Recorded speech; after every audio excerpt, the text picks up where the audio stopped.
Aja ya, Kak Dedi udah terima somasi? Belum terima somasi. Dedi udah terima somasi? Belum ada itu somasinya tuh. Masih terbuka tadi, Prof.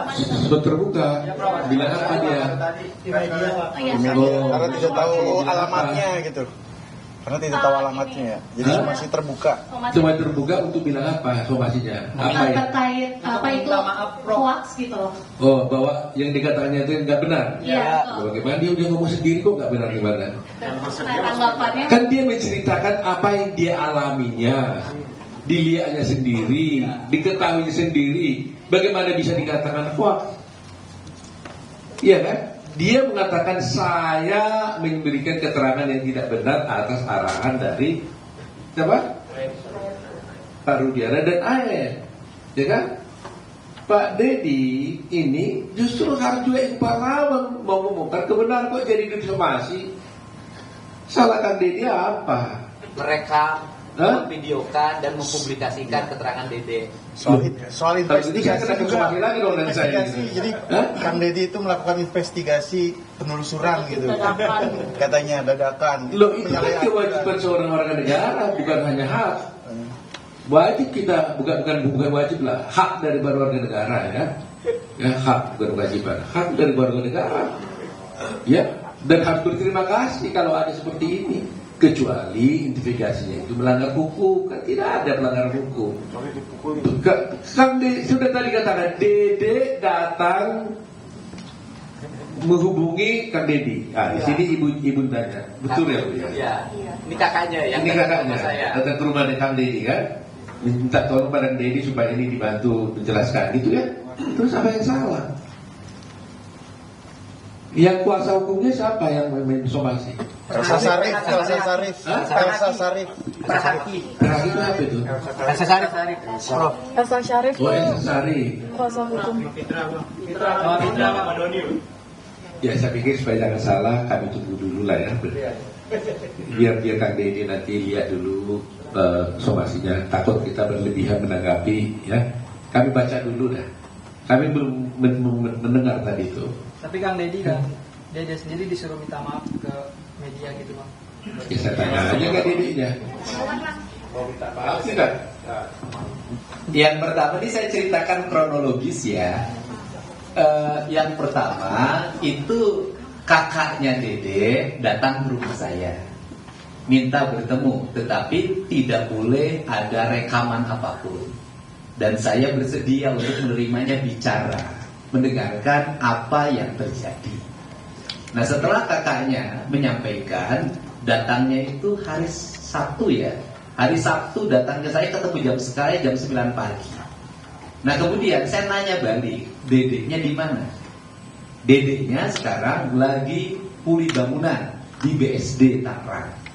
Video call. Saya ini orangnya itu selalu ingin ngambil tindakan cepat. Karena bagi saya 1 detik 1 menit itu kesaksian penting, dan 1 detik 1 menit itu ancaman berbahaya. Sehingga pada waktu itu juga Dede saya jemput oleh tim saya, dijemput.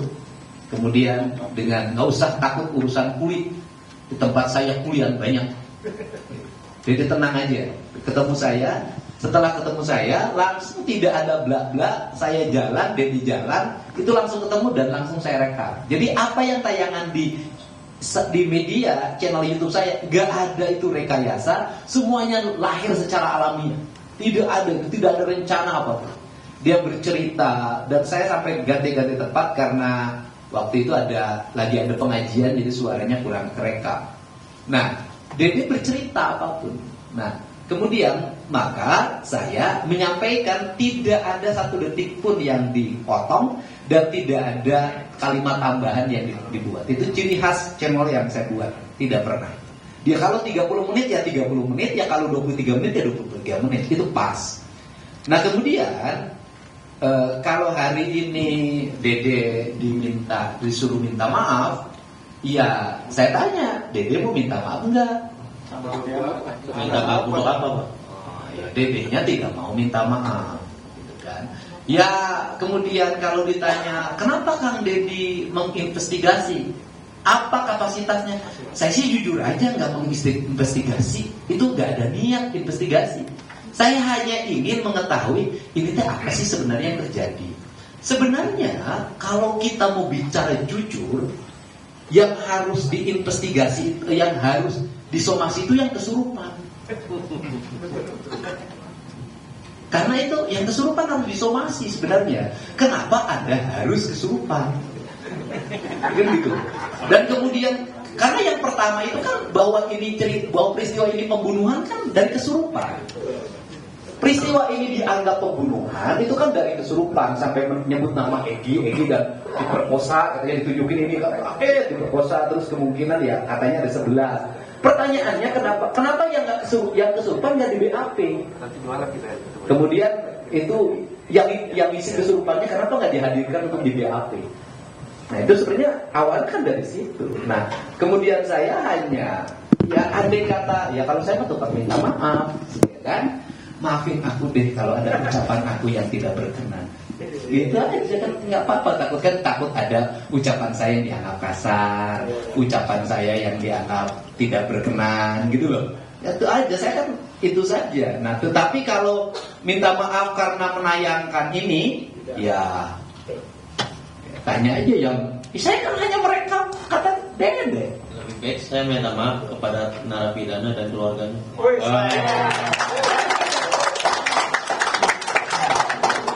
Ya Pak, silakan Pak. Waduh, saya nggak bisa jawab. Saya kira udah itu jawabannya lah dari semuanya lah. Kita